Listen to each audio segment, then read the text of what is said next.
Hello everyone, welcome to excellent classes.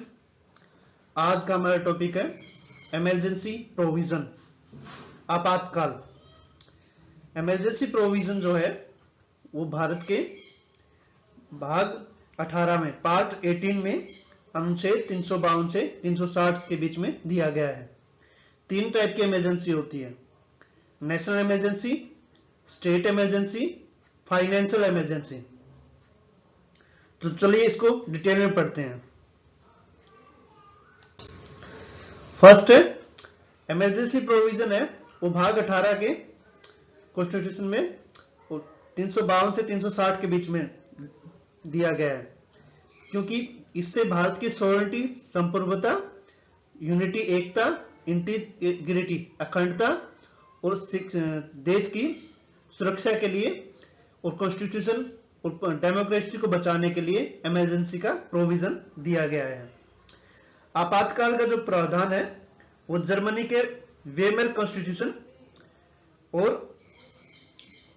जो भारत का जो 1935 का भारत शासन अधिनियम था उससे प्रेरित है। आपातकाल में आवश्यक है कि वैसे इसको आवश्यक बुराई, एसेंशियल एविल के रूप में देखा जाता है।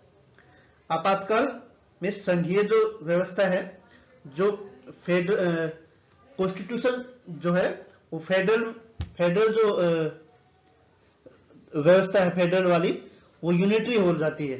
मतलब कि संघीय या फेडरल जिसे बोलते हैं वो एकात्मक या यूनिटरी हो जाती है, क्योंकि जो सारी पावर होती है वो सेंटर के हाथ में, स्टेट के हाथ में कोई पावर नहीं बचती है।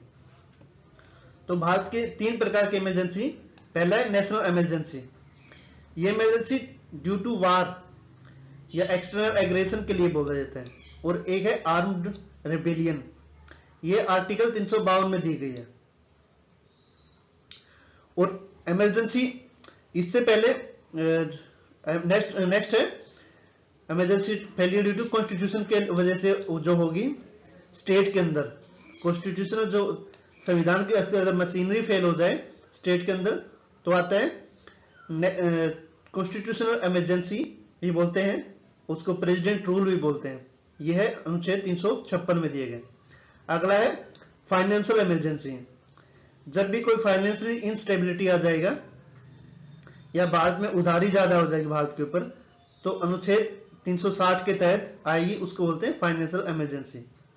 अब इसको डिटेल में पढ़ते हैं। फर्स्ट नेशनल इमरजेंसी, ये प्रेसिडेंट डिक्लेयर कर सकता है, प्रोक्लेम कर सकता है।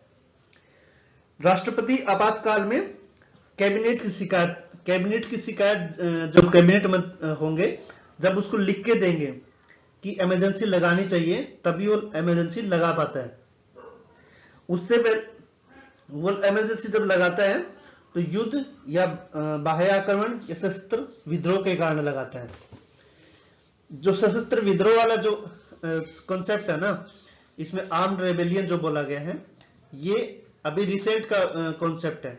इससे पहले इंटरनल डिस्टरबेंस बोला जाता था, जिसको इंटरनल डिस्टरबेंस जो वर्ड था ये क्लियर नहीं था कि किस प्रकार का इंटरनल डिस्टरबेंस। वैसे तो 1975 में जो भारत में इमरजेंसी लगाई गई थी इंदिरा गांधी जी के समय में, उस टाइम क्या था, ये इंटरनल डिस्टरबेंस के ऊपर लगाया था। जो आर्म्ड रेबेलियन जो वर्ड है ये 1978 में ऐड किया गया 44वां संविधान संशोधन करके। तो इसके पूर्व इंटरनल डिस्टरबेंस या आंतरिक अशांति शब्द था। तो पार्लियामेंट में अप्रूवल में ड्यूरेशन क्या है उसकी इमरजेंसी लगाने की, इस उद्घोषणा के समय संसद के 30 दिन के भीतर प्रत्येक में जो भी सदन है, दोनों हाउसेज में 2/3 बहुमत से 2/3 बहुमत से उसे पास हो जाना चाहिए। अनुमोदन रेटिफाई होगा तो उसको 6 महीने के लिए बढ़ाया जा सकता है, वो भी अनिश्चित काल के लिए। अगर लोकसभा के 10% सदस्य प्रस्ताव रखते हैं तो लोकसभा का सत्र बुलाया जा सकता है और साधारण बहुमत, इसमें क्या स्पेशल था 2/3, लेकिन साधारण बहुमत से ही लोकसभा का राष्ट्रीय आपातकाल साधारण बहुमत से वापस ले सकती है। अब तक 3 बार इमरजेंसी लगाई गई है। 1962 में जब चीन से लड़ाई हुई, 1931 में पाकिस्तान से लड़ाई हुई, और 1975 में जब इंदिरा गांधी जी के समय इमरजेंसी लगाई गई थी।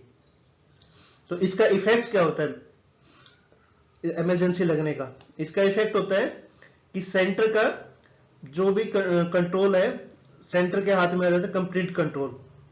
फंडामेंटल जो राइट होंगे एक्सेप्ट 20 और 21 को छोड़ के सस्पेंड हो जाते हैं। आर्टिकल 19 भी सस्पेंड हो जाता है। समझ शक्तियां क्या है, वो सेंट्रल कंट्रोल में आ जाती है। केंद्र सरकार राज्य को दिशा निर्देश दे सकता है, और संसद राज्य सूची के लिए विषयों पर कानून बना सकती है। 3 प्रकार की लिस्ट होती है। एक स्टेट लिस्ट पहली होती है, सेंट्रल लिस्ट, फिर स्टेट लिस्ट, और एक होता है कॉन्करेंट लिस्ट। तो जब ये नेशनल इमरजेंसी लगेगी तो जो स्टेट लिस्ट वाले जो कानून होते हैं ना, वो भी सेंटर वाले ही बनाने लग जाते हैं। अगला है मूल अधिकारियों का निलंबन कर दिया जाता है, लेकिन अनुच्छेद 20 और 21 को कभी निलंबित नहीं किया जा सकता। लोकसभा का कार्यकाल 1 वर्ष तक बढ़ाया जा सकता है, क्योंकि जब 1971 से लेके 75 तक होना चाहिए था, लेकिन ये 1977 तक चला था, क्योंकि 1975 में इमरजेंसी लग गई थी। अनुच्छेद 19 का निलंबन कर दिया जाता है। नेक्स्ट टाइप की इमरजेंसी है, वो है प्रेसिडेंट रूल। इसको बोलते हैं स्टेट इमरजेंसी या कॉन्स्टिट्यूशनल इमरजेंसी। जब स्टेट मशीनरी फेल हो जाती है अपना कार्य करने में, तो राष्ट्रपति किसी भी स्रोत से अगर राष्ट्रपति को पता लग जाए कहीं से कि राज्य का शासन संवैधानिक प्रावधानों के नहीं चलाया जा रहा, तो राष्ट्रपति शासन लगाया जा सकता है। इसकी उद्घोषणा 60 दिन के अंदर संसद के प्रत्येक सदन में साधारण बहुमत के साथ, सिंपल मेजोरिटी के साथ होता है। उसमें क्या था, 2/3 था, लेकिन इसमें सिंपल मेजोरिटी, साधारण बहुमत से अनुमोदन हो जाता है। उसमें अगर इमरजेंसी लग गई, वही फिर 6 महीने के अंदर उसको प्रभावी रहेगा। 6 महीने तक प्रेसिडेंट रूल रहेगा प्रभावी। तो सेम है, इसमें भी दोनों हाउसेस का अप्रूवल चाहिएगा। और पंजाब में संविधान के द्वारा इसे लगातार 4 साल तक लगाया गया था। 4 साल 288 दिन तक लगाया गया था। मतलब 1987 लेके 1992 तक पंजाब में इसको लगाया गया था। इसके इफेक्ट क्या होंगे? इफेक्ट ये है कि अनुच्छेद 356 लगने पर राज्य सरकार बर्खास्त कर दी जाती है, और राज्य का शासन का जो पूरा राज्य का जो शासन है वो राष्ट्रपति के अंडर में काम करता है, और राज्यपाल चलाता है पूरा शासन। राज्य के लिए आवश्यक कानून संसद द्वारा कानून बनाए जाते, जो इसी ने पार्लियामेंट ने इसके ऊपर अप्लाई किया है। अगर प्रेसिडेंट रूल, तो यही कानून बनाती है इसके ऊपर। राज्य का जो बजट होता है वो भी पार्लियामेंट में ही पास किया जाता है। बजट भी पार्लियामेंट में पास होता है। और मूल अधिकारों पर, मतलब फंडामेंटल राइट्स के ऊपर कोई इफेक्ट नहीं पड़ता इसमें। सर्वप्रथम पहली बार 1951 में पंजाब में राष्ट्रपति शासन लगा था। लगातार सर्वाधिक समय तक, और कुल सर्वाधिक समय तक यह पंजाब में ही लगा रहा। मणिपुर में सर्वाधिक 10 बार लगाया जा चुका है। मणिपुर में तो आप फिलहाल देख ही रहे हो, अभी भी लगा ही रहता है। उसमें कई दिनों से अशांति चल रही है, क्योंकि कुकी और मैती जो कम्युनिटी है वो आपस में लड़ रहे हैं। नेक्स्ट उत्तर प्रदेश, पंजाब और J&K में 9 बार लगाया जा चुका है। और छत्तीसगढ़ और तेलंगाना में 1 बार भी नहीं लगाया गया अभी तक। अब तक कुल 127 बार ये प्रेसिडेंट रूल या राष्ट्रपति शासन लगाया जा चुका है। इंदिरा गांधी के शासनकाल में 50 बार लगाया गया था इंदिरा गांधी के। और सरकारी आयोग ने और बोमई केस में सुप्रीम कोर्ट के इस संदर्भ में कुछ निर्देश दिए थे। लास्ट वन है फाइनेंशियल इमरजेंसी, आर्टिकल 360 में दी गई है। यह वित्तीय आपातकाल तब लगाई जाती है जब भारत अथवा किसी भाग की वित्तीय कोई, अगर ऐसा कोई इमरजेंसी आ जाए, संकट भारत में पूरे में आ जाए या किसी एक पार्ट में आ जाए, तो वित्तीय ये लगाया जाता है आपातकाल। सेम प्रोविजन है, 60 दिन के भीतर प्रत्येक सदन द्वारा उसका अनुमोदन कर दिया जाता है, और बहुमत इसमें सिंपल रहता है, और वह 6 महीने के लिए इसको बढ़ाया जा सकता है। अनिश्चित काल के लिए। लेकिन अभी तक कभी भी फाइनेंशियल इमरजेंसी इंडिया में लागू नहीं हुई है। और इसमें एक और है कि सैलरी और जो अलाउंस होंगे वो उसमें जो गवर्नमेंट एम्प्लॉय के रहेंगे उसमें रिड्यूस हो जाएंगे उनकी सैलरी और अलाउंसेस। और राष्ट्रीय ऋणों का जो भुगतान होगा कानून बनाकर उसको टाला जा सकता है। और राज्यों में धन विधेयक जो होगा वो राष्ट्रपति की मंजूरी के लिए सुरक्षित रख लिए जाएंगे उस टाइम पे। तो ये था पूरा इमरजेंसी का चैप्टर। तो आज के लिए बस इतना ही।